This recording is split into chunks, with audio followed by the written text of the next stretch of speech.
Hello, Garland, Nixon here, hanging out with Caleb Maupin, and we're going to talk about my trip to Belarus, his trip to Russia, my trip to Russia, all that kind of stuff. Let's talk.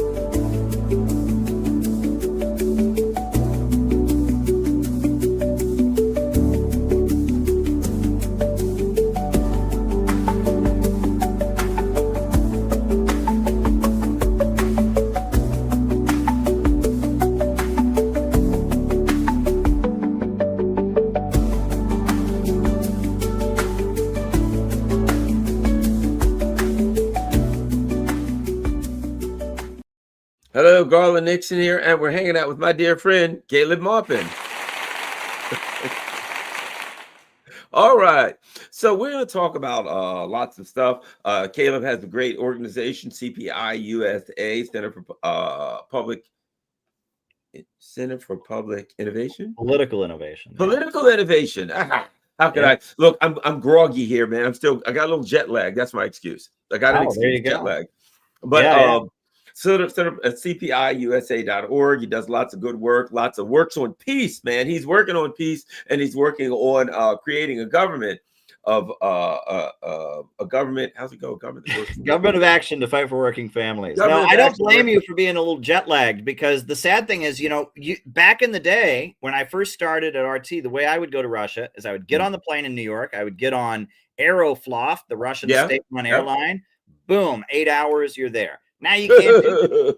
Now I have to fly to Turkey and change planes. I have to fly to Dubai and change planes. So how did you go? Turkey, Dubai? Turkey, Istanbul, 10 hours roughly, and then for land, and then an hour, and then 4 hours. But let me tell you what this. Turkish Airlines has the best food of any airline in the world. Turkish Airlines, man, they got good food. But at any rate, but then I flipped. Yeah. What's that? The cherry juice on Turkish Airlines. Oh, I always ask for cherry juice. Very good. Yes. Yeah, go on. And then now what was great, I did fly Aeroflot. We flew to Minsk, Belarus, which is interesting. So let's do this. We've both been, we'll start off talking about something that's different that most people don't know about, and that is Minsk in Belarus. Let's start with that. So you know a little bit of history of Minsk. What can you tell me that you know about Minsk? And I'll tell you what it was like there. Well, I've never been to Belarus. I've been to Russia. I've never actually been to Belarus. I've met Belarusian delegations at World Youth Festivals and Russian gatherings and stuff. But, they call Belarus the last Soviet republic because they didn't have the privatizations. After the fall of the Soviet Union, almost all the countries, they were selling the country off to the highest bidder. But in Belarus, they elected this guy, Alexander Lukashenko, who is a very skilled political leader. And I think identifies as a communist and as a Marxist-Leninist, and they have avoided the privatizations, and they've tried to color revolution Lukashenko many times. I remember even back in the Bush years, every time there'd be an election in Belarus, U.S. media would declare it to be false, and there'd be some riots or whatever, but they've held on, and they haven't suffered the way a lot of the countries that, suffered in the 90s have. And that Belarus is now a really important part of the coalition in Ukraine, right? In the special military operation, right? That there's a lot of Soviet nostalgia there, a lot of pride in what they accomplished, and they have kind of a government there that is, it's pretty much a socialist state. I know Hugo Chavez, when he did his Russia tour before his death, he made a point of going to not just Russia, but to Belarus. And in his remarks at Moscow State University, he upheld Belarus as an example of what he called like 21st century socialism. And he and Lukashenko were pretty close. So I'm curious to see, you've actually been to Belarus. What's it like? Unbelievable. A couple of things. Number one, the cleanest place I've ever been in my life.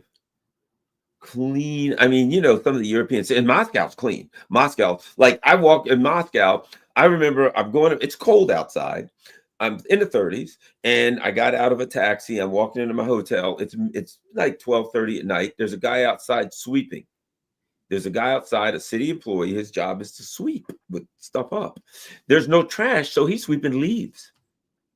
And whatever he could get, he's sweeping and cleaning up. That's how clean Moscow is. It's very clean. People take care of the place. You don't see. I think the whole time I was there, I saw one little piece of graffiti on like a back building somewhere, but you don't see graffiti and nothing like that. The place is clean. People are proud of it. It is nothing compared to Minsk. Minsk is like Felix Unger and what's the guy? I can't think of the name, but at any rate, it's like Felix Unger, from the, it's like you're going to a place where they must be OCD. It's so clean. Wow. The buildings, it's in a city, but you know how buildings in a city are all stuck together. Right. There's a little distance between all of the buildings throughout the city, so you can walk in between them, and it looks nice and clean and neat. And it looks like they cut every blade of grass with a pair of scissors. Everything is very orderly. It's just nice. And then the thing you notice is people walking constantly. Everybody's walking, and now they have a great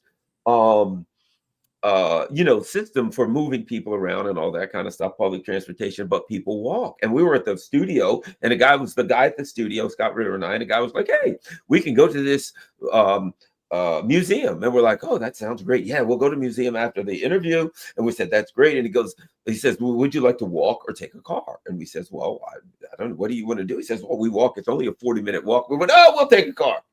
Right. But there, 15, 20 minutes, forget it. A couple of miles, they're all walking. 40 minutes is normal. It's like a way of life for them. Now, here's the interesting thing. I didn't see one overweight person in the country. And that's not an exaggeration. In about 3 days, 2-3 days, not one person. The people are in excellent physical condition. They walk all the time. Everyone, all ages, the people are in outstanding physical condition. You're driving around, you just see people walking gingerly, happily, walking along, talking to each other. They got their book bags or whatever. Everywhere you're riding down the street, people are walking in, and they're very proud of Belarus. The people that live there, they're not like, oh, darn, we live in a socialist country. They're extremely proud. They're like, yes, and we have this, and we do this. Oh, look at our library. Their library was like a gigantic it was like a giant skyscraper building. It was a library. I'm like, wow. And then we go to a restaurant. We're like, oh, gosh, the food is great. They said, well, in our country, no additives, no preservatives, no pesticides, no nothing. Basically, it's like you're eating organic food all the time. Everything. Yeah. No, I've noticed that whenever I go overseas, I lose weight. I come back skinnier, and they feed you like a king when you go overseas if you're an international guest, but yet you come back, you've lost weight because the food you're eating is not pumped full of, preservatives and additives and all of that. It's just better food for you in general. Russia's the same way.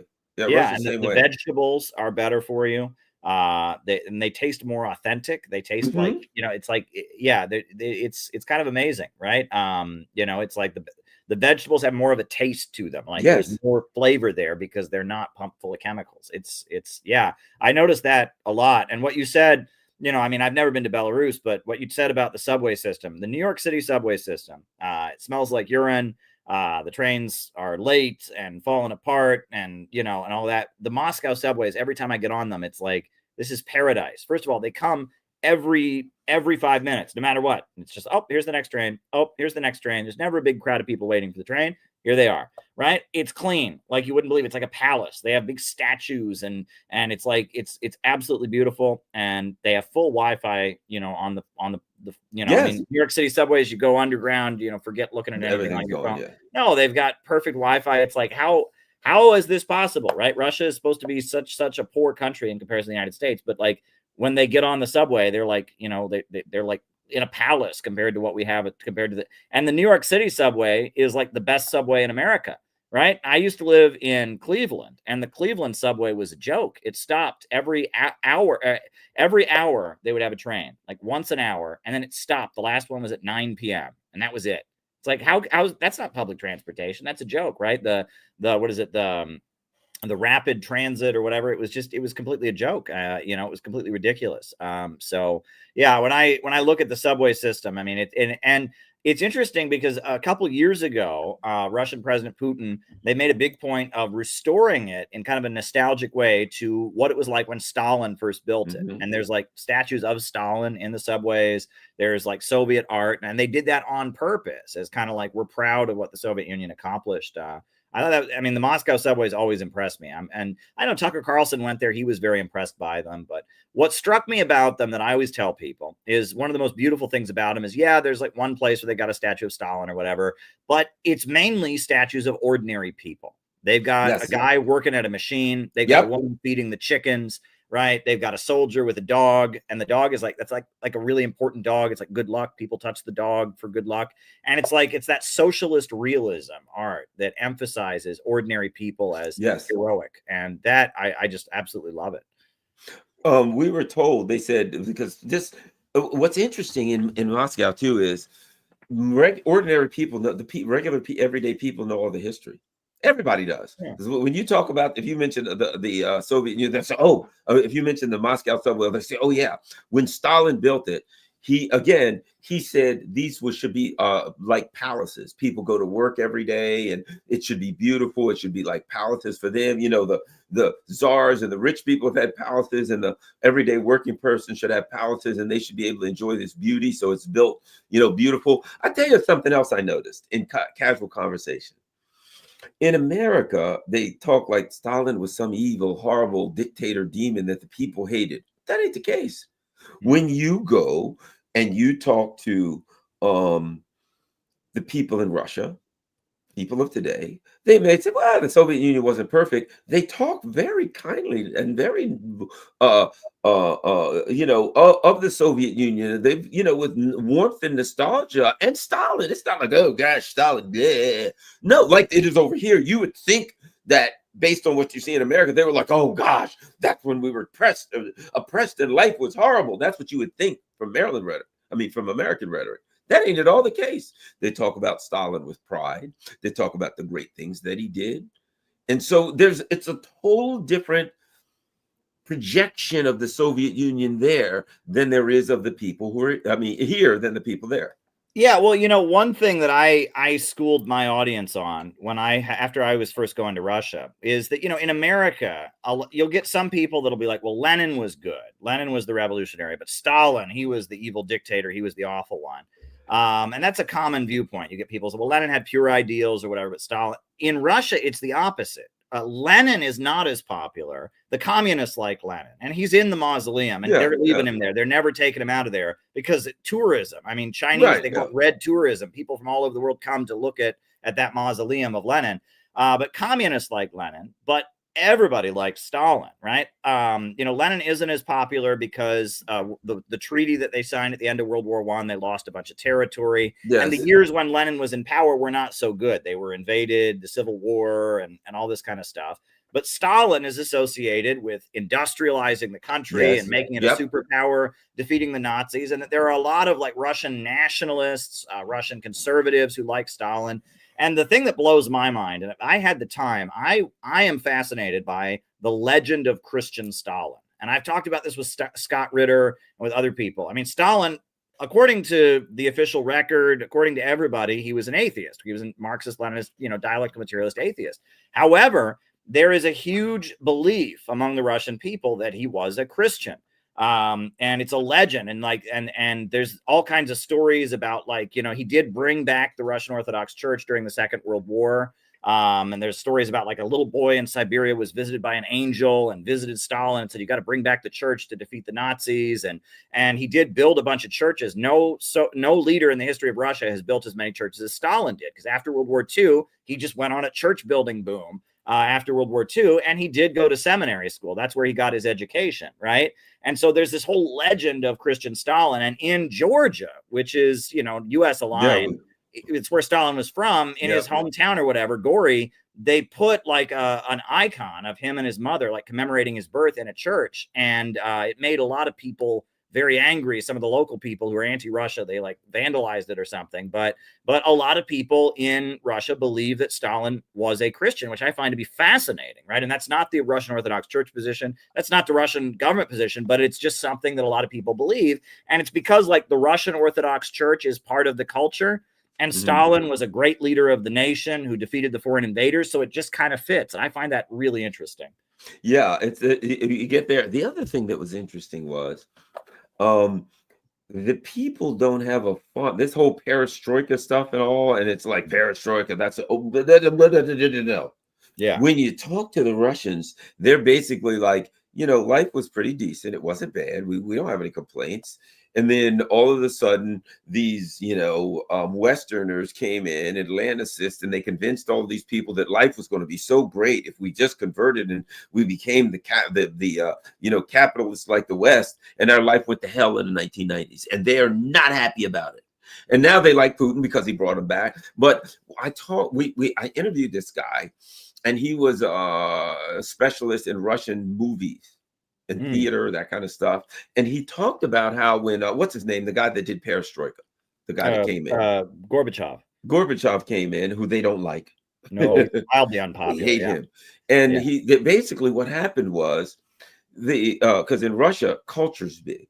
The arts are huge, and in communist Russia, the arts were huge. The ballet and the opera and the music were big. Poetry was a big part of the government felt that was very important in life. And they really, really pushed that. And so this guy was pissed because he said, I study the history of theater and movies, particularly movies. And basically what he said was, when Gorbachev came in, he fired the people that we had that did that because they believed that movies should be positive. They should be wholesome. They should depict things that are positive for, that depict the working class enjoying life and what I mean? It should be positive stuff. And then when Gorbachev came in, he brought in these Westerners and they changed all the movies and they knew what they were doing. It was to brainwash people. So now they bring in these movies, these Hollywood movies, and basically it's like, oh, look how things are in Hollywood. You're going to have a pool. You're going to have a convertible. When you turn 25, you'll be issued a supermodel, a wife, girlfriend, all of these things to brainwash people. And I didn't realize that. He even named the names of the people and basically said they deliberately, Westerners came in and fed propaganda movies that were crap. Before they were like, these are artistic movies. This was crap propaganda movies to make people believe that they should transform into Westernism. Yeah, no, it's wild. I've heard from people who lived in Russia at the time of the fall of the Soviet Union that like one of the things that happened as the government was like westernizing and Yeltsin was coming in, the popular television show was Cops. They had like the Russian version of Cops, right? That was the age where we had, there's another one called Santa Barbara. That was they told me Santa Barbara was a huge also, but you're right, Cops was big. Yeah, and it was just like this show of like following cops around while they arrest people or whatever. That was just this American crap television was part of what it was. And and that there was a real cultural erosion, and that Putin has really pushed back against that. And that's one thing. I mean, when I was there, we were at the Bolshoi ballet theater. I mean, just seeing the amazing, and that I guess the performance that we saw, it was a novel or a short story by Pushkin, but they had taken Tchaikovsky music and turned it into a ballet. So they're like drawing from different wells of their own cultural history. And that, emphasizing the Russian culture. It's just kind of amazing, right? And that there's a continuity, right? Even though the Soviet Union, they kind of maintained, well, that's the past and we're doing something modern. Putin really kind of emphasizes we're the same people, right? From, generations, and that we draw from different aspects of our past. It's like there's, Stalin nostalgia and Soviet nostalgia is at an all-time high, but they also just built a monument to, who was the guy, the Solzhenitsyn, right? And they built a monument to him. And it's like, you would think, how could they have both of those things, right? This guy's a strong anti-communist who wrote all the anti-communist stuff, and Stalin is, Mr. Communism, but yet it's kind of like goes together in that they all point to aspects of their unique identity that is not Western, right? And that, Solzhenitsyn in his anti-communist diatribes, he at least was drawing from their Russian Orthodox tradition. And he was talking about aspects of their culture. He wasn't a Western anti-communist. He was like kind of a traditionalist conservative anti-communist. And that's kind of what they celebrate, right? It's very interesting. I mean, it's fascinating, and that we cannot put our own political categories onto Russia. We just can't. It just doesn't fit. Yeah, absolutely. Another thing about Belarus, there was discussion about Lukashenko was, leaning towards the west and the east and towards Russia and Europe, and eventually he chose Russia. Okay. that when the special military operation started, he made a choice. We're going with Russia. Yeah. Going to Belarus, you realize something. There was never a chance he was going in the other direction. Right. Never a possibility of that, because Belarus is culturally aligned with Russia, particularly in regards to fascism, in regards to Nazism, in regards to the Ukraine and World War II. Yeah. You know, when you go over Russia, in Russia, as I like to say, you can't walk 5 feet without tripping over a World War II monument. Yeah. You know how it is. Every place you go, they're like, okay, here's the place in Moscow. This is how far the Nazis advanced, and they've got monuments there. We pushed them back. Then you drive around, and there's a picture of Stalin standing on the back of a car, and it's like made of bronze. And they're like, oh yeah, he gave a speech here when they pushed the Nazis back to so and so. You know, and everywhere you go, there's another guy, and oh yes, this was a soldier that did this, and these are people that everywhere you go. Yeah. Right. It's part. Okay. It's the same way in Belarus. And why is that? Because the Nazis came to Belarus. I didn't know. Of course, the Belarusians told me all this stuff. Belarusians. Did you know the Nazis had intended to make Belarus like a fun camp for them, like a recreation camp? Wow. The only problem was there was Belarusians there. They went to hundreds of villages. They go to the village. They lock, because they all had their church, right? They'd lock everybody in the church, burn the church, and kill everybody in the village. Wow. Hundreds of villages. They were basically, there was a genocide. They'll say there was a genocide. There was a genocide. 1 out of every 4 Belarusians died at the hands of the Nazis. They just slaughtered and killed them, and they were going to just make it into like a recreation camp. So the Belarusians suffered the same kind of genocide that the Russians suffered. And when you talk to the Belarusians, it's clear. They say, they'll tell you, they'll say, well, they got 9 million people. They'll say, we're a small country. We can't defend ourselves from the Nazis. You know, we can't. They had no choice but to align whenever they feel a threat. They have to align with the Russians, because the other people are the ones that tried to kill them. So they can't very well align with the Germans or the Finns or one of these, you know, these Estonians or Latvians, for God's sake, because they, if they get a chance, are going to try to kill them again. So they're like, okay, well, it looks like something's going down here and there's Nazis. We're down with the Russians because they kill Nazis. Yeah, well, you know, it's fascinating. I mean, during World War II, the Nazis did recruit certain like nationalities that they use, like Chechens, for example. Chechens are historically Muslim. Russia is Christian. There's like some tension there. So there were like Chechens that were on the Nazi side, and there was like Stepan Bandera, the Western Ukrainian, you know, element.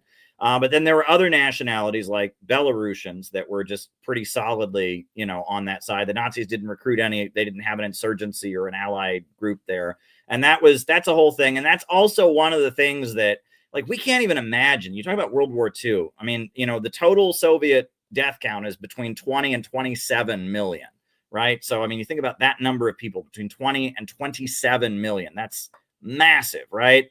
And that it was a war, and they did move people around on the basis of their nationality during the war. And that is generally, if you read like American, you know, propaganda, but, you know, history, they describe that as an atrocity, like ethnic cleansing. What it was is the country was being invaded in a war in which 27 million people died, and they were strategically moving people around. For example, they would move Jews out of areas the Nazis were going to come into, so they wouldn't go to the gas chamber, you know. But they also, you know, they did move people around. And like in Chechnya, when there was an insurgency, they just cleared the area. They basically just said, we're moving all the civilians out of here so we can fight the insurgents. And that way we don't have to separate families, and we don't have to go house to house and all that. It's like, basically, you're with the insurgents, you can stay here and fight us and we'll fight you. But if you're with us, we're moving you to another part of the country. And that's, you know, was it rough? Absolutely. And was it, I'm sure there were plenty of people who didn't want to go, but I mean, they didn't want their country invaded either. Like, you know, it was, these are conditions we can't even imagine, but that's not ethnic cleansing. That's, you know, a country fighting for its life under very dire circumstances, and the population moving around. And, you know, again, it's, we can't relate to it, and we shouldn't pretend it wasn't brutal and such, but you can't equate that to like what the Nazis did. It's not the same thing. They were trying to survive the Nazis. They were taking desperate times calls for desperate measures. They literally, some of the relocation was, they did amazing things in the Soviet Union. For instance, the Nazis came, they took all of this industry and moved it way back, hundreds of miles back, many, many hundreds and hundreds of kilometers back. So they had all this industry. They took this industry and they're like, okay, the Nazis are coming this way, and literally uprooted their industry and moved the stuff way back so they could still keep their industry. And the Nazis weren't. I mean, things that you cannot imagine that could be done, except in a socialist or communist country can do that kind of stuff. Capitalist country, you really couldn't do it. Yeah. Yeah, I mean, it was just a level of sacrifice, and it was the entire population. It was a war of the entire population. And like, you know, when France was invaded, a lot of cities and stuff would just kind of make a deal with the Nazis, like, don't blow up our city or something. None of that happened in Russia. I mean, it was they fought, and the Battle of Stalingrad was the turning point in the war. And they've just done everything they can to just erase from our memory. They want us to think the Nazis and the Soviet Union were allies, which they were not. Right. Like, there was a temporary non-aggression pact. How about this? One was just as bad as the other. Stalin was just as bad. Well, wait a minute. One was committing genocides everywhere they went, and the other was fighting the guys that were committing the genocides. Yeah. I don't think that's equal.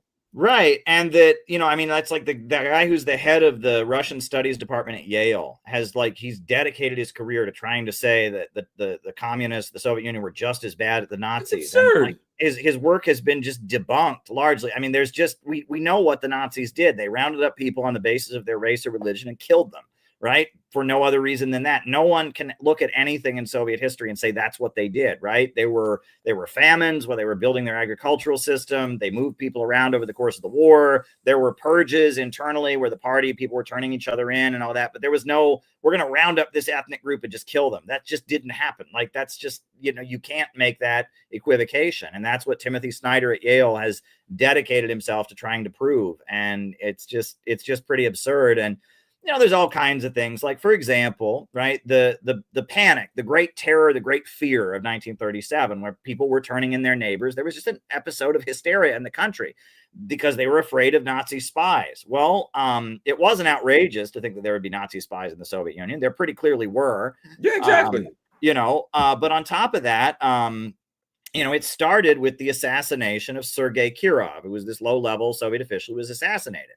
And, you know, our government has spent millions of taxpayer dollars trying to prove that Stalin killed Sergei Kirov, to start it all off as a sinister plot. He just wanted to crack down on people.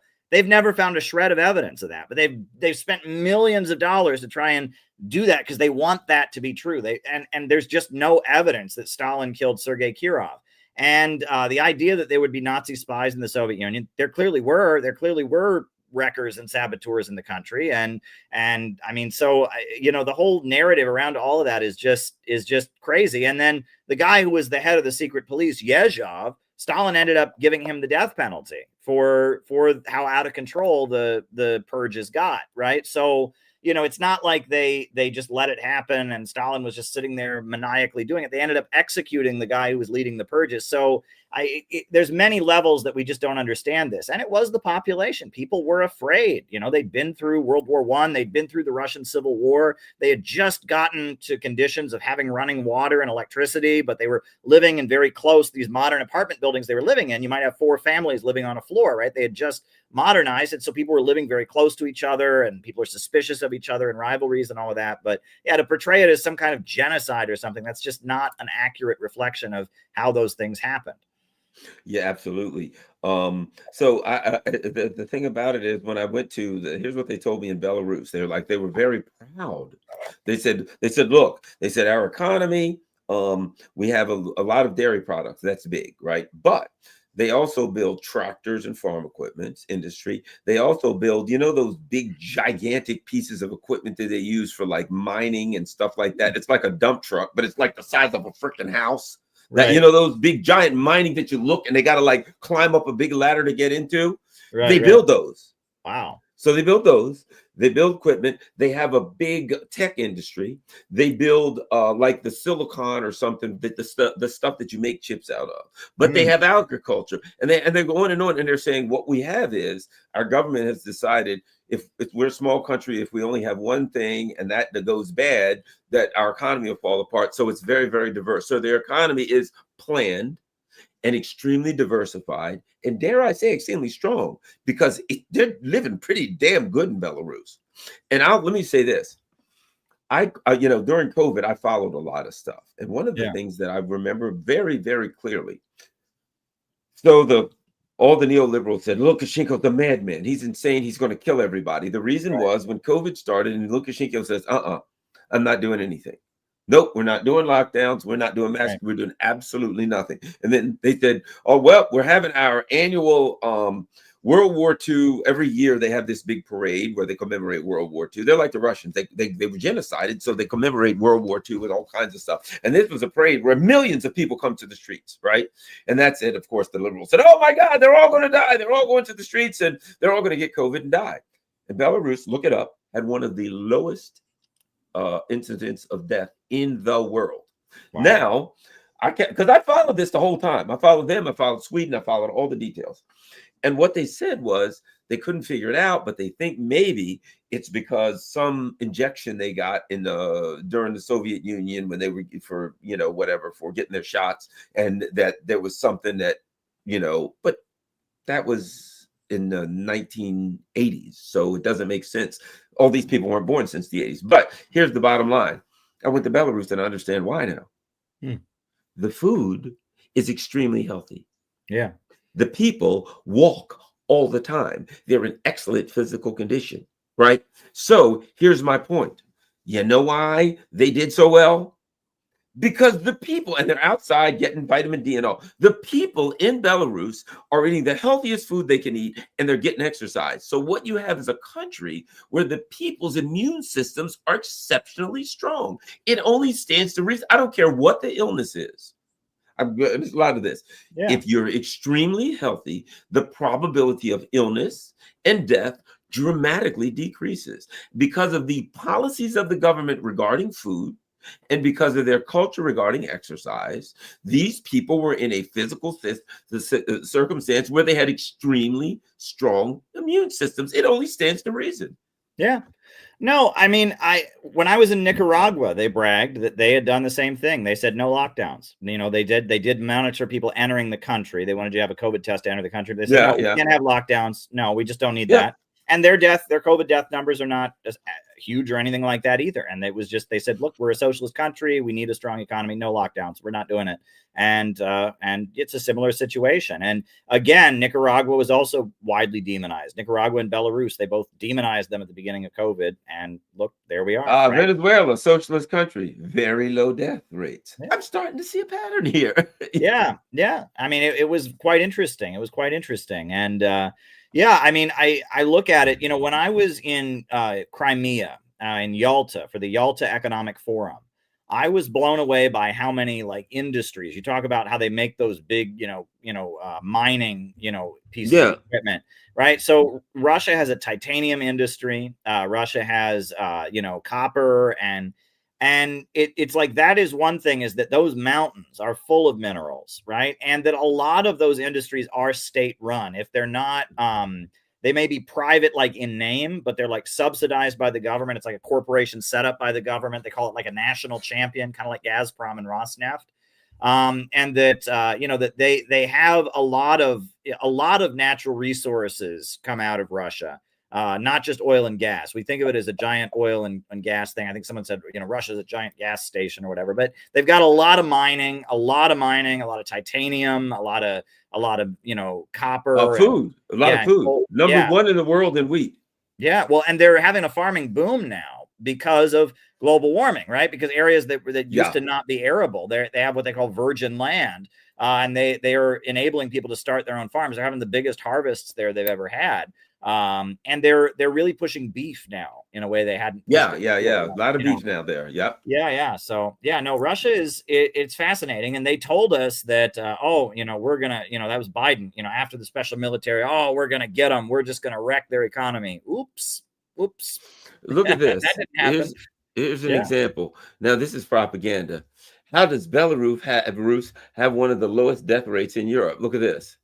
Plagued by political turmoil over Europe's last dictatorship, with a president in denial of COVID-19, how has Belarus ended up with one of the lowest death rates on the continent? First of all, it ain't a dictatorship, right? Okay, but look, and no political turmoil, except that they're always trying to overthrow them. Their beleaguered government remains unfazed. Listen to this. Yet the country's death rate is among the lowest in Europe. 700 people died in a country of 9.5 million. Yeah. So they virtually had nothing. You know what I mean? I mean, that many people slip on banana peels and die in a country that size. But they made jokes, right? He made some jokes. He's got a personality. That's Lukashenko. Yes, he is. He's a big guy. He's good at holding the crowd. And he made some jokes like, oh, I could cure COVID by drinking whiskey or something like that, or vodka, I think. You know, it was a joke. It was just a joke, right? You know, but they made a big deal out of that. And they do that, you know, and it's interesting. And again, there is a conservatism I've noticed. You know, Lukashenko is also, they really don't like a lot of what he talks about Zionism. He does not like the Israel lobby, and he has been consistently anti-Israel, and he's very clear about that. And you know, traditional family conservatism kind of stuff, which is very Communist Party, socialist countries tend to be traditional family conservatism. And he's just, he's not politically correct in the Western sense by any means. It's very interesting. And I understand the Communist Party is one of the biggest parties, but most of the people in the parliament are not in any party. They're just representatives, right? So it's like the Communist Party is big, but most people are not in any party, right? It's just kind of like, there's not a feeling that you need to be in a party. It's not like over here. So, you know, it's just kind of, you get elected, you represent the people in your area, you know? Here's and they're trying to come up with reasons. Here's what it is. With 11 hospital beds per person, Belarus outnumbers nations like the UK, who has 2.5. Oops. There you go. So you look at it and you're like, the people are healthier. Their healthcare system is better. You know, far better. And you look at it, it says they focus on sanitary epidemiological problems.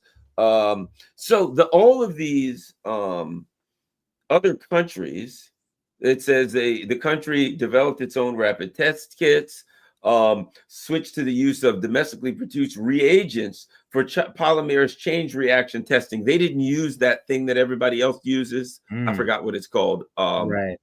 You know, the test that a lot of people said they don't trust. Right. Yeah. They didn't use that or whatnot. Yeah. They did. There's a test. I forgot what you call. The guy that invented the test says it's very questionable. Right. They came up with their own kind of testing facilities. And so the bottom line is they reacted to it. They come up with their own kind of test. They have a good, strong healthcare system. The people are in good shape. And of PCR, that's what's called PCR. They didn't use that. They didn't trust that. They came up with their own. So but the bottom line was this: they did things their way, and it worked well. But they had already laid the groundwork. When people are healthy, they're happy, they got jobs, their immune system. Now, first of all, you know this: your immune system is stronger when you're not as stressed.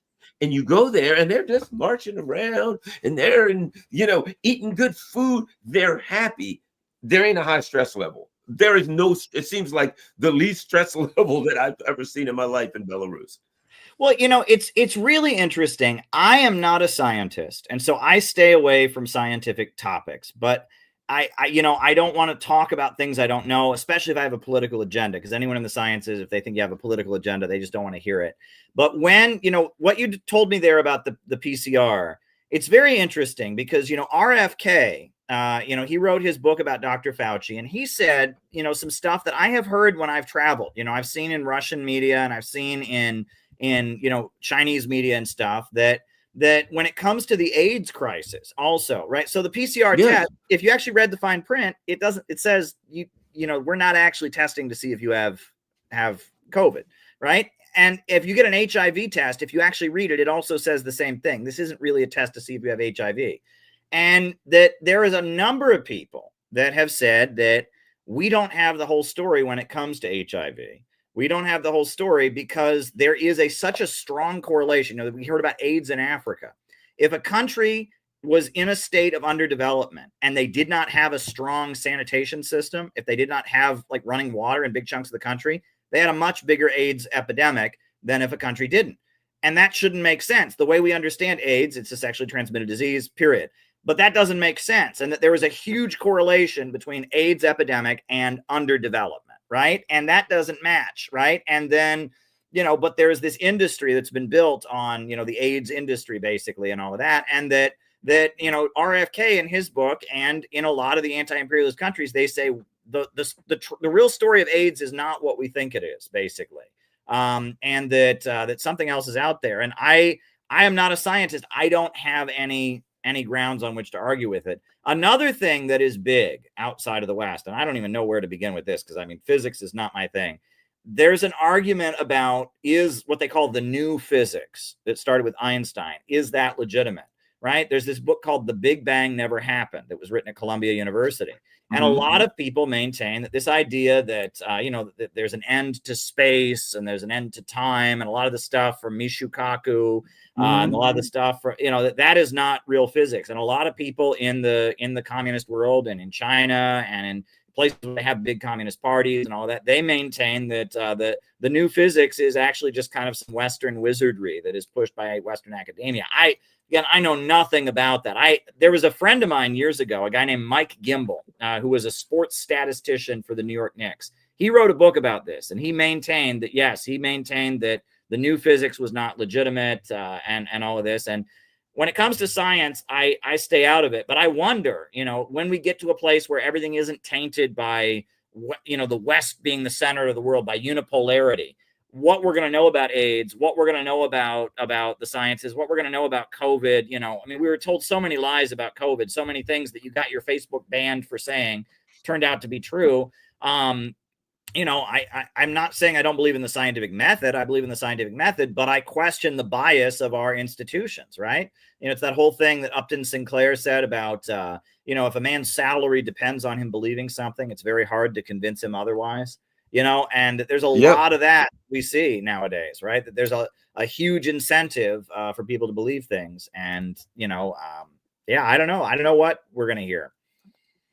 Yeah, it was an incredible place. I was just struck by the neatness of it, the cleanliness of it, the orderly of it, the way people, no one would ever in Belarus throw a piece of trash on the ground, like a candy wrapper or a cigarette butt. Never. If somebody saw it, they're picking it up. And you just walk around and it just looks like, it's really nice. And it seems to me, here's what kills me. I look at this propaganda and it says the last dictatorship. How is it a dictatorship if the people there are thrilled with Lukashenko? Yeah. They're thrilled with this guy. And their lives are absolutely fantastic. And they're proud of everything. The prettiest women you've ever seen in your life in Belarus. I'm telling you right now, that's a given, So, although Venezuela ain't bad, but you get my point. Not to get sidetracked, right? I'm just saying, it just goes to show the propaganda when the West says this country is a dictatorship. Russia and Belarus are dictatorships. And I go to Russia and the people are proud of their country. And their country's beautiful, and their arts, and they talk about, they're very much into the classic arts, ballet and classical music and classical dance, and their children are singing, and everybody's got a piano in their houses and all these kinds of things. And they're proud to tell you their food, palmini. Oh, you have to try palmini, which is like a little dumpling with stuffing meat or cheese or something inside. And I'm like, now I'm told that you're living under the evil dictator and your country's just an actual hellhole. And I get there and you are the most proud people of your country, and your cities and are just absolutely put the West to shame. What does democracy even mean, right? It means the rule of the people. That's what it means. How do you measure that, right? We have this like Western conception of what a democracy is. A democracy means you have certain constitutional liberties. It means you have elections every few years and all of this. We've decided that's what it means. But democracy literally means the rule of the people. And, I maintain, and even some of the most authoritarian of the anti-imperialist countries, like North Korea, for example, right? I maintain it's more democratic because I know that the government of North Korea would not be in power for one day if it wasn't for a very, very well organized and heavily involved population, right? They depend on that, right? Whereas our government wants us locked out. They don't want us involved or thinking about anything. They want us to be just completely in the dark and all of that. But in North Korea, every neighborhood and every village, you got people that know exactly what the party line is, and they have meetings every day. What are we going to do to carry out the party's goals? They're ruling. They're involved in the process of governing. that's democracy by definition, right? And that's something that that doesn't exactly fit the way we think about democracy in the West. But I mean, and I mean, what you've seen in Venezuela, if it wasn't for those Bolivarian circles in every neighborhood, Maduro would be out tomorrow, right? He needs the population to be heavily involved in running the country. So that's very, very democratic, and that's not what we have here. And here we get to go punch a ballot every 4 years, right? Whereas their democracy and the governance of the country is like everyday life. People are heavily involved in running the country, and so it gets weird. And these concepts. I mean, I think the word democracy was originally a vulgar term, right? The Greeks, they had different kinds of government, right? And the idea was that if you have a good king, that's a monarch. But then if it's a bad king, he's corrupt, he's a tyrant. And then if you have a good elite that's ruling over, that's oligarchy. But then if it's a bad elite, it's plutocracy. And then if you have a good elected government, that's a republic. But then if you have a corrupt mob rule and chaos, that's democracy. Democracy was the vulgar form of elected government, right? And that they argued that the city-states were almost like a cycle. They went from, monarchy to tyranny to, plutocracy to, republic to democracy. And they would, it was like a cycle they went through. And that the whole reason that democracy was even invented, or the republic form of government was invented, was that these city-states in Greece, and Athens and Sparta and Rome and places like that and Carthage, is that that you had these various warrior families that owned the land, right? The majority of the people had no say. They were slaves, right? But it was like 10% of the people, 10% of the men, were land-owning warriors, basically. And in order to motivate them to go out and fight the wars, they had to be reassured that they would get a share of the loot. And so you had an election, a Senate or a National Assembly. So they would divide up the loot, and it would be there'd be a vote on how the loot was divided, and so that would inspire them to go out and fight to plunder more slaves and all of that. It was kind of like about motivating people. And when you read the founding fathers of the United States, their intention originally was that only landowners could vote, only landowning men could vote, white male landowners. Yeah, and they were very clear about why they wanted that. They said that you should be, quote, invested in the nation. They viewed the nation as an economic project, right? And if you weren't going to make money from the nation becoming wealthier, they didn't think you should be able to vote. And that at the time the United States was founded, the most popular book, there weren't that many books back then. The printing press was fairly new. The most popular book was Edward Gibbon's Rise and Fall of the Roman Empire. And the founding fathers were reading about the Roman Empire, and they were thinking, we're going to do Rome again. And we're going to get it right. And the streets of Washington, D.C. are modeled on the streets of Rome, and those columns, right? And a lot of the cities in upstate New York, names like Syracuse and all of that. And that they were very much imitating the Roman Empire or imitating the ancient Greek city-states. That's very much what they were doing. And those were not democratic societies. Those were slave societies, overwhelmingly. So where it was kind of the democracy was for the land-owning elite only. So it's interesting to think about how these concepts have evolved, because now democracy, it's considered this like moralism, right? Good countries are democracies, bad countries are not. And it's like nobody anywhere in the world was talking about like having human rights of any kind until like the 1400s in Europe. And why was that? Well, we had not reached the level of development economically to facilitate a society with that level of openness. Human rights is tied in with development. And our Constitution says if Congress declares war, which they haven't done since the Second World War, but if they actually declare war, free speech, forget it. Freedom of religion, freedom of speech, you're done, right? This country becomes a straight up dictatorship because we have to defeat the enemy.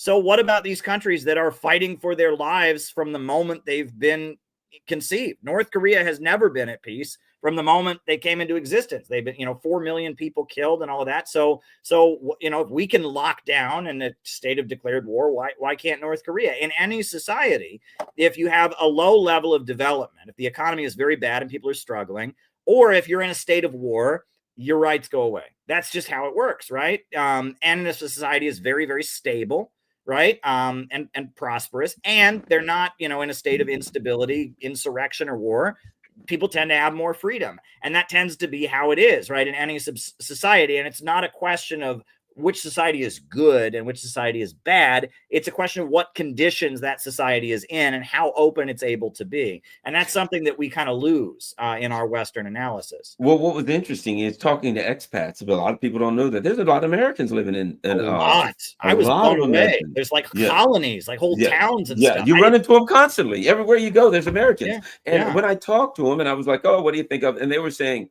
oh, we've got a lot more freedom here. They said, we have a lot more freedom here than we had in America. And they said, and I was talking to people and they were saying, look, here, you know, the rules. The rules are very clear. If you do this, you'll get in trouble. If you do this, you're not in trouble. And he said, and the rules are reasonable. Yeah. If you'll get in trouble, there's a special military operation, if you say things that could be detrimental to the special military operation, you'll be in trouble. And it's clear why. This is a military ongoing thing, and it's existential to the country, and we've all got to be together, and you can't be out here spreading lies and things like that that's going to hurt the country, untrue things, or things that could be information that we don't want to get out. And he said, and everybody agrees with it because we all support it, right? Okay. Yeah. He says, but the rules don't change. He says, when I came from the West back in America, 1 week you can't say that you think COVID might have came from a lab. The next week, the government says COVID came from a lab. So the rules change. You don't know what the hell you can say and when you can say it. He said, here, it's very clear. We're very clear. We feel good about our freedoms, and we're happy here. So my point being this, we got a country here where, I mean, what percentage of people trust the government? Less than zero, if it's there's such a thing. Nobody in their right mind trusts the government, right? Nobody feels that the government is looking out for them. Nobody feels, go to Russia and ask the people. You feel the government's acting in your best interest? Yes. Mm-hmm. Do you feel they have evidence to show this, right? This guy showed me. Now listen to this. This is in St. Petersburg. He's going down the road. There's a big old pothole, right? Nasty pothole. He takes a picture of the pothole. There's a little app that you send it in. He said it took about a week. He says, but he sent it in. He says, because they announced this app and they said, if you find something bad in a road or a fire hydrant, something that needs to be fixed, right? Something maintenance that needs to be done. You take a picture of it, you send it in through this app, and the government will come out and fix it. And he said, the people in his community said, that's a bunch of crap. He says, well, I'm going to try it. And he did it. And he sent it in. He said it took about 4 to 5 days. They came out and fixed it. Nice. And everybody was like, wow, it really works. In New York City, potholes there, like sinkholes, you can disappear in them. You're like going into a different dimension when you go down in one of those darn things. But so there's an order there. There's they don't have Uber or Lyft, but they don't need it. You know why? Because their taxi service works the same way. You use your app for taxis, and it works exactly like Uber and Lyft. And you can get higher level ones. Do you want a black car? Do you want a minivan? Do you want a 4x? It's exactly like Uber and Lyft, but it's taxis, and the taxis are fairly inexpensive. They're not like here. They ain't going to take you to the cleaners. They're fairly inexpensive. So Uber or Lyft would never work in Moscow because they don't need it. They have set up the things they need. So my point being, people here are like, yes, the poor people of Russia, they're terribly oppressed, and we needed it. And you talk to the people of Russia, how things are going, they're like, great. Our country's great. Our food's great. This is great. Our government's doing a good job. They're not saying they're perfect, but it ain't like here. And how the hell do you say it's a dictatorship and it's undemocratic when the people in the country are happy and the material day-to-day parts of their life are consistently improving year to year? Well, and that's the wild thing. And the other thing that's particularly wild about Russia is like you have a small minority of like dissidents, right? Yes. Who are they? They're the rich kids. That's who they are. They're the richest kids, right? That are on their phones consuming American propaganda, and they have all the time in the world to look. And so they get into this mindset of like, but the average people, they're very happy with the way things are, right? And that's kind of the opposite of how it is here. It's the bulk of the population are unhappy. Yeah, we do have a layer of urban hipsters that are happy with everything. They love the way it is, but it tends to be the rich kids, right? And and I thought that was interesting, and that Putin's actually more popular in the Muslim regions than in the Christian regions, right? The Muslims really like him, and that he respects the cultural conservatism in those areas. And that's the other thing about Russia is like, I remember walking through Moscow, you see people that look Asian, you see people that look Middle Eastern, you see people that look European, You Oh, know, yeah. it's and you'll see a lot of Africans. That's the other thing you see in Yes. Russia. Lots of Africans. Yeah. There you That's go. St. Petersburg. That is the cathedral. And that's just a tiny little part of the cathedral in St. Petersburg. Absolutely gorgeous. Built by Tsar somebody hundreds and hundreds of years ago. And you look at it, look at the, everything there. Look at that place. And this is St. Petersburg. This is all of St. Petersburg. The architecture. This is St. Petersburg is unrivaled. Look at that stuff, man.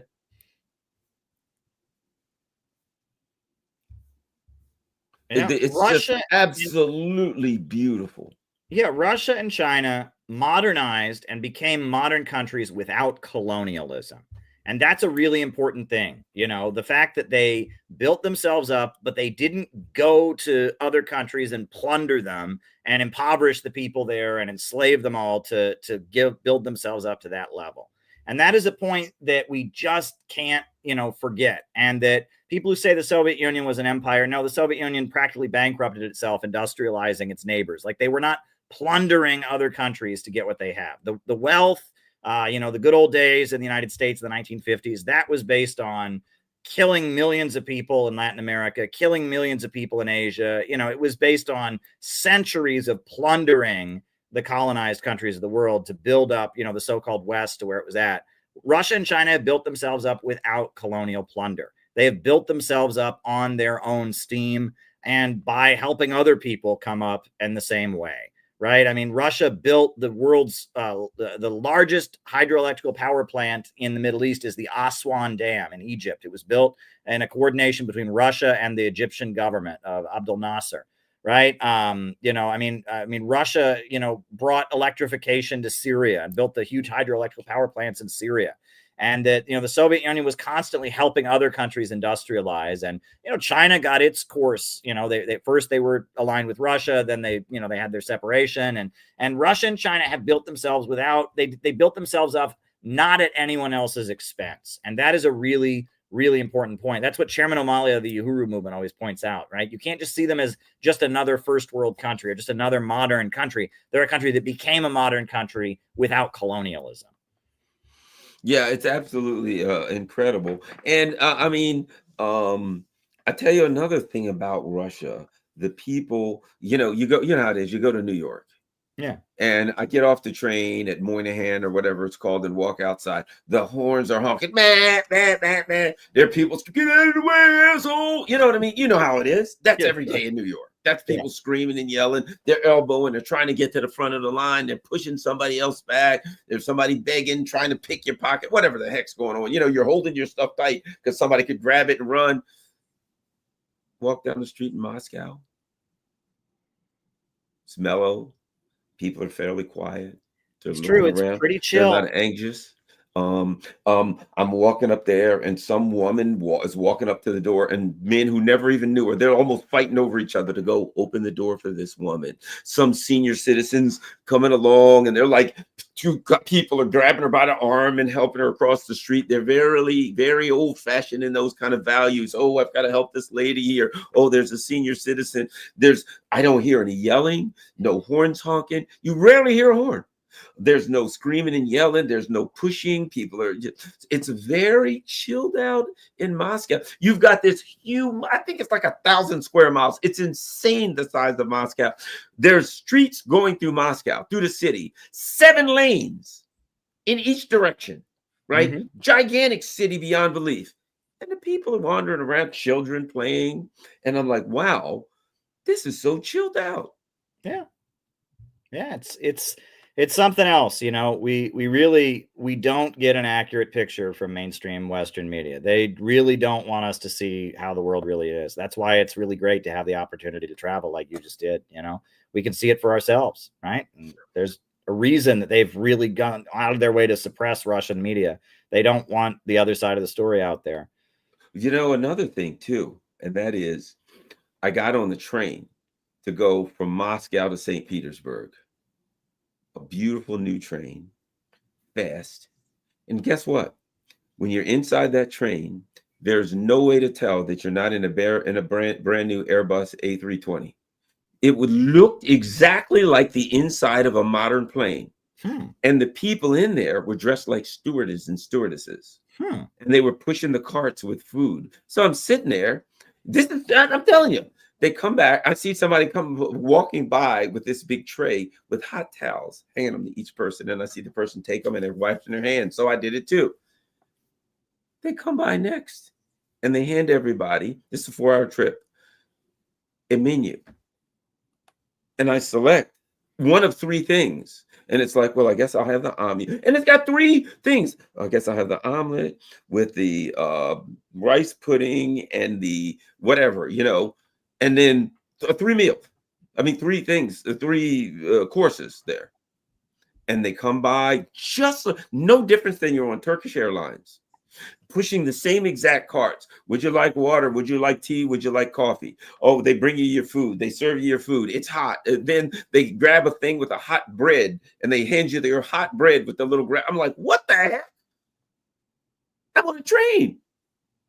And I go there and I'm like, I don't understand. And then when I left, I don't see it here. They gave me this little round thing and it was a little, they would call it a sweet, like the Altoid mints. Like that, a little tin thing with these little wintergreen mint, and it had a picture of the train, and it said, "Thank you for thanking Russian railways" or something, right? And I'm like, and it wasn't like the tickets were extremely expensive, And I'm like, wow, why can't we do this? Yeah. Well, there you go. One other thing, we left out of Moscow, and you had talked about it, and I'd heard about the Russian industrialism. We're riding and riding and riding. And on the side of the roads, you see this industry, but not factories per se. Yes, plenty of factories, but industry. These giant steel mills, more than one, and I say that with plural. You see the big round things that they store oil in and these giant smokestacks going up and all this stuff. And you're just riding along and you see one after the other after the other. And there's like small towns and the people, I imagine those towns work in these factories. But you're driving along and you see industry where in the West is deindustrializing. And you can see that a lot of that industry was built during the Soviet times because a lot of it was old and they were redoing it. There was cranes, there was refurbishing, but you could see that a tremendous amount of that industry was built during Soviet times. They must have built a hell of a lot of industry. I mean, you're driving in a train going 200 miles an hour and you're just driving by factory after factory after industry after industry after industry for I don't know how long. I'm like, holy crap. But apparently that was Soviet. A lot of it was Soviet built. Yeah. No, the Soviet Union had one of the highest rates of GDP growth in the world. Their industries were always expanding and always growing. And Putin restored that after the fall of the Soviet Union. He restored the GDP growth rate and the rate of industrial production. And it's kind of amazing to see. I mean, there is this whole world beyond the Western world. Yeah. There really is. The other thing, and I might have touched on it, but I got to say this.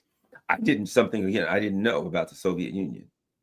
And it is in Russia today, and that is the dedication to the arts.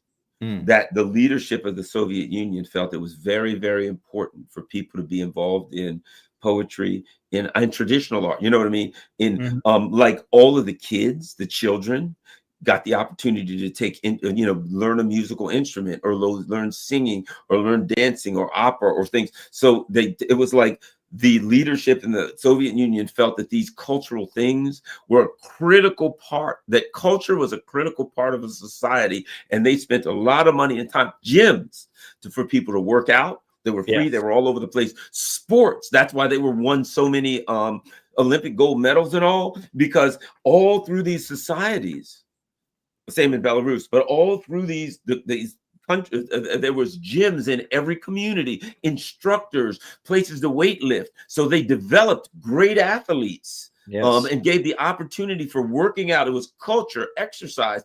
And you're like, it wasn't like people were just walking around in black and white, colorless clothes, marching around singing, the communist, the Internationale or something like that. Right, they had rich cultural life with exercise and sports. They played a lot of basketball, things like that, skating, all that kind of stuff.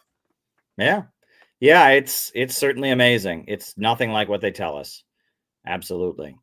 Yes. And what was your experience? What did you think when you first went to Russia? What were your experiences there? Well, I was blown away by how diverse it was, right? And that, I'd always thought of Russians as like Europeans, and I was blown away to see so many people, of Asian minorities and Yes. Yes. nationalities, so many people of Middle Eastern, so many Africans that are living there. That blew my mind. I also, recently when I was there, I went to a conference in Nizhny Novgorod. Uh, And that's like a 3 or 4 hour bus ride from Moscow, and we saw the countryside, And what blows my mind is it looks just like America in a lot of yeah, ways, yeah, except yeah. one thing is that the highways all have they have walls so that the Hmm. noise doesn't Yeah, bother the people. They've yeah, got that. We yeah, don't have that on our highways, right? And that there's like there are like stops along the highways, but they're yeah. like they're very specific, right? You don't have like a bunch of businesses or whatever, And then the cities are very industrial, right? The cities Hmm. are very industrial. But the cities are also like the roads of the cities were made a long time ago, right? It's Yes, like the roads are very old, but they're kept up, right? But yes, it's like a lot of roundabout, and because it's like they were made in a different time, right? It's not like a grid like New York City. And I noticed that as well. And that also a lot of these beautiful churches that are important, and a oh lot of yes, Russian cities are on a river, right? And that yes, river, they have beautiful bridges over the river that are like yes, they do. classical, the Yes, way they're built. That's really amazing as well. And that they have really made an effort to keep like Soviet era art, yes, also art from different times, and also modern art. They want you to get like a flavor of like Tsarist era art. They want you to get a medieval art. They want to get a flavor of Soviet era art. And they also want to get you like new stuff that they're building now, right? And that they have like a balance of that with the statues, a lot of statues and a lot of gardens, right? If you go there in the summertime, a lot of the parks are so well maintained, yes, and they got fountains and statues and like, and the bricks that, it's like they have people whose whole job is to just make that park just beautiful. Kind of like what you were describing about how every piece of grass looks like someone trimmed it, right? It's like there's somebody you can tell whose whole life and whole job is making that park beautiful. And that's just kind of a way that they do things, right? And that when you talk about beauty, I mean, we talked about the emphasis on classical culture and stuff, hmm, and that it's like here in the West, classical music is for rich people, right? It's right. a rich snob thing. There, everybody does it. Everyone goes to the symphony. Everyone, it's just part of what you do. And in the schools, they teach classical music, and it's not considered like we have pop art for the commoners, and then for this elite, snobs, it's like, oh yes, I like. No, it's not like that at all. It's there's very much that art is with the population, and they have modern films and all that, and they have modern music, but they also have classical and art that kind of is celebrating their heritage, and that you've hit on that pretty well. That matches my observations exactly. Another thing, museums. Man, there's so many. Every city you go in, and it's not just World War II. God knows they got a lot of World War II museums, but they have museums about everything. So they're big into the whole art, but museums and art galleries are also considered part. And you're like, wow, these people are of a very high culture. But the museums are everywhere, and the museums are beautifully well maintained, spotless, and um they put so much money in the museums. You know what I mean? It's Yeah. like every little detail, and there are plaques explaining things, and you can touch these big touchscreen things. Like you're going along the museum, and every exhibit has a touchscreen beside it, and you Hmm. can touch on different languages. Which Yes. language do you want? And Yeah. then what's one? It'll say, "Do you want a gallery?" And it'll have pictures about this thing. And I mean, I'm like, God, how many touchscreens do they have in this one museum? Hundreds and hundreds and hundreds of them. So they put a lot of money in a museum. Did you notice that about the museums? I did. The museums are fabulous, right? And I mean, we saw a museum about the history of the nuclear power, nuclear Yes, yeah, energy yeah, in yeah. Russia. That was fascinating to go through that museum. And it was almost like it was a part of the museum. Like when they took us to that was in Moscow, right? And it was like the nuclear power museum. It was absolutely fascinating to see, and it was like a new museum. It was like part of it had not been built yet. It was like they had just built it, and that they, even they're in the middle of a war, but they're still building a museum, and it was, they took you down into like what it was like inside of a nuclear power plant, and I mean, it was great. I mean, it was just, and again, it's about they're educating their younger people. They want, they want the next generation to know what they're doing. There's a lot of information that you wouldn't get. It's very, very rich culturally, and they have overseen an economic expansion even when the West is trying to crush them economically. Yeah. Well, the last thing I'll say was I went to the volunteers. I don't know if you heard about that. So somebody said, we've got to go meet the volunteers. And I'm like, what the heck are the volunteers? So we go to this, it is a warehouse. And there was all these women and a couple of seniors there. And they were making stuff for the front, for the soldiers. Wow. Just like making all kinds of stuff that was donated by the community. And they were filling box trucks. They were the women were sewing clothes for the soldiers to keep warm. Wow. They were making stuff, right? Thick, heavy stuff. They had hats. They had, they were making medical kits, cutting the gauze themselves, making the medical kits by hand. They were making what's called trench candles, where they take a can, like that beans or something used to be in. Mm-hmm. They take cardboard, they zigzag the cardboard in there, and then they have one piece sticking out like a wick, and then they fill it with wax. And of course, when you light the cardboard doesn't really burn. It burns the hot gases coming off there. But these things burn so hot that you can use them for light in the trenches, or you can put 4 of them under a little grill and use them to cook. Wow. Whatever you want, right? They're called trench candles. Apparently, they used them during World War II. Well, there's people are making them. So these are just regular people in the community who volunteer to work, and they make stuff for the soldiers. The government doesn't ask them to do this. They do it. Wow. And then I talked to some friends of mine who I work with at Sputnik back here, and they just said, oh, yeah, that's all over. And come to find out, millions of people are doing it all over Russia. There are volunteers who are taking their own money, their own time, going around the community. People in the community are giving money to buy stuff, giving them this. And so on top of what all the government does for the soldiers, and they're taking stuff and they're driving it to like Donetsk or whatever, where the government distributes stuff and putting it into the government supply lines. And the government's like, sure, okay, we'll take it out to the soldiers. Unbelievable amounts of stuff. So you have and I looked at that, I'm like, crap, Ukrainians don't have a chance against these people. The whole country it wasn't that they were asked to do this. This was their patriotic duty. Their country was at war, and it's like everybody must pull together, and they were working night and day with no charge.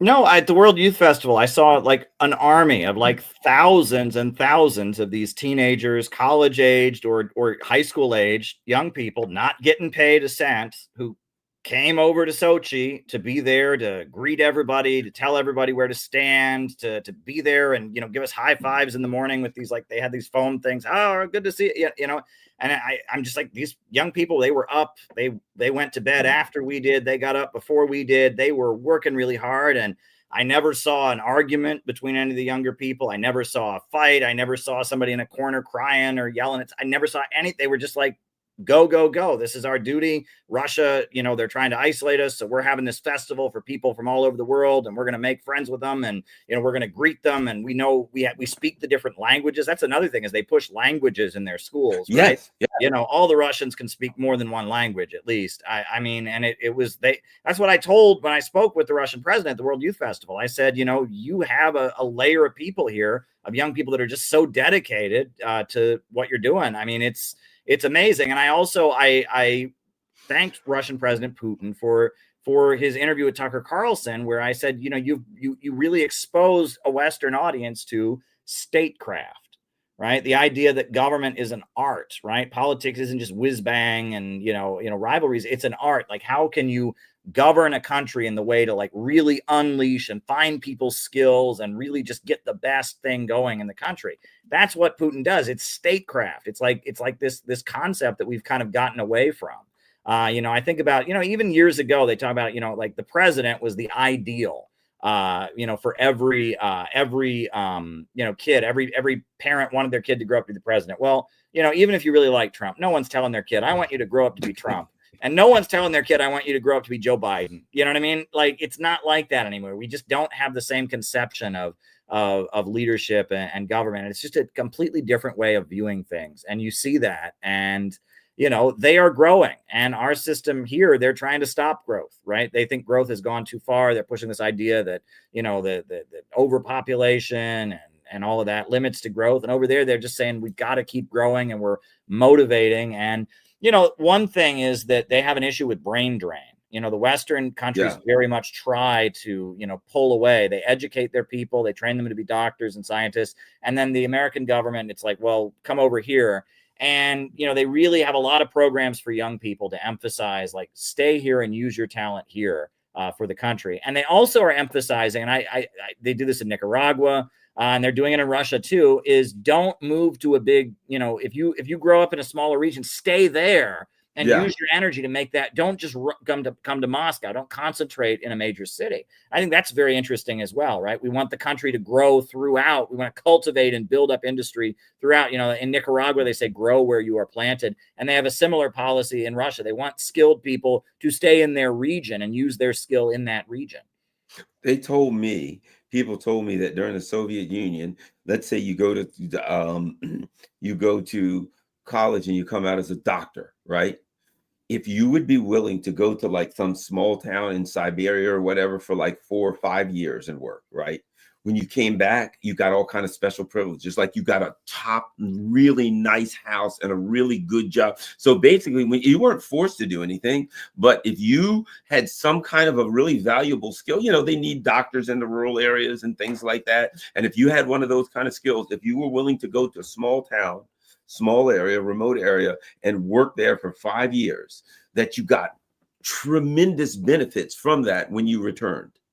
Yeah. And so they made it worth their while. And a lot of people did it because they're like, oh, sure, well, I'll go there. But some of these people would move to the small towns, eventually get married, get a life, and say, I'm going to stay here because I kind of like this. And I've had a wife and 2.5 kids in a minivan. I think I'll go with this, right?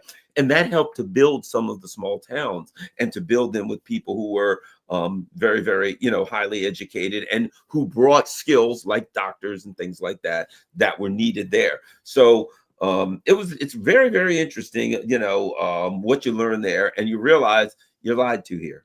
Indeed. You're lied to about the Soviet Union. You're lied to about Russia. You're lied to about Nicaragua. You're lied to about Cuba. You're lied to about, what I mean? You're just lied to about all the countries that want to be independent, that want to chart their own course, and they tell you they're living bad, and you get there and they're living better than you are.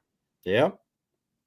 Indeed. So, yep. All right, Caleb Maupin. Well, we've been going a while. Tell everybody where we get going. It's so much fun. Yeah. I look up. Oh my God, an hour and 16 minutes. Yeah. Well, CPIUSA.org, Center for Political Innovation. I'm glad you had an amazing trip, but I'm also glad you're back, Garland. I really am, because you do amazing work and you've got an audience full of people who are learning from you. So, thank you. It's always a pleasure to interact with you, and I'm glad you're back. And I hope your family is doing well, and I hope everything's well in DC.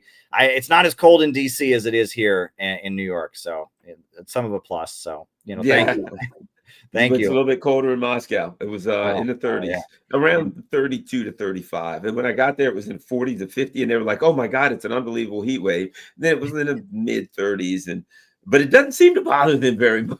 I tell you they're used to it. They're used to it. They've all got really big coats. So there you go. Over there, they say no such thing as bad weather, only bad clothes. If you ain't dressed for it, you got a problem. But they can deal with it. But it seems like you have to fall in love with Moscow. If you go to Moscow, if you go to Minsk, if you go to St. Petersburg, if you go to these places, you will fall in love with them. Yeah. Yeah. So, all right. Well, thanks a lot, everybody. CPIUSA.org. Our man, Caleb Maupin. And you see everything going around. Thanks to all my Patreon people and everybody who goes to PayPal or buy me a coffee or whatever. I certainly appreciate everybody who contributes. And of course, my P.O. box, if you want to mail anything, be it a book or a note that says, hi, thanks, Garland, or I hate your guts, or a donation, it doesn't matter. That's what the P.O. box is for. Thanks a lot for everybody. Share this on all your social media.